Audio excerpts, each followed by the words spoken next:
नमस्कार शेतकरी बांधवांनो, पाठीमागे जी बीट लागवड झालेली आहे आता जवळजवळ 1.5-2 महिन्याच्या अवस्थेमध्ये आहे. तर या ठिकाणी आपल्याला फुगवण झाली पाहिजे, चांगल्या पद्धतीने साईज झाली पाहिजे आणि वजनसुद्धा उतरलं पाहिजे. तर काय करणं गरजेचं आहे? त्यासाठी पहिलं महत्त्वाचं काम असेल आपल्या चॅनलला फॉलो करा, व्हिडिओला लाईक करा, शेअर करा आणि आपल्या शेतकरी बांधवांना पाठवा. तर या ठिकाणी जी बीट लागवड केलेली आहे, निश्चित बीट टाकणीसुद्धा आहे. तर या ठिकाणी आपण गोल्डन सीडचं जे लालिमा आहे ते या ठिकाणी आपण वापरलं होतं. चांगल्या पद्धतीमध्ये उतार या ठिकाणी झालेला आहे आणि उत्पादनसुद्धा चांगल्या पद्धतीने निघणार आहे. साईजसुद्धा चांगली झालेली आहे.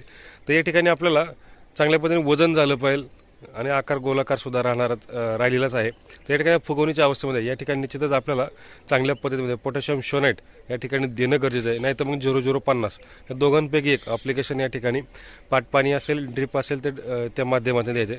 शक्यतो या ठिकाणी मागे बघत असेल तर पाटपाणीचं ॲप्लिकेशन आहे. तर या पाटपाण्याच्या ॲप्लिकेशनमधनं 0050 असेल किंवा पोटॅशियम शोनाईट साधारणपणे एकरी या ठिकाणी 12 ते 15 किलो या ठिकाणी आपल्याला चांगल्या पद्धतीने द्या.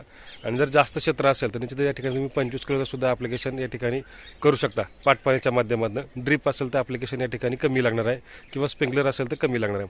तर हे ठिकाणी आपल्याला चांगल्या पद्धतीमध्ये आलटून पलटून या ठिकाणी आपल्याला घ्यायचं आहे. तर निश्चितच चांगल्या पद्धतीमध्ये आपल्याला या ठिकाणी जी फुगवणीची अवस्था आहे या ठिकाणी करून घ्या.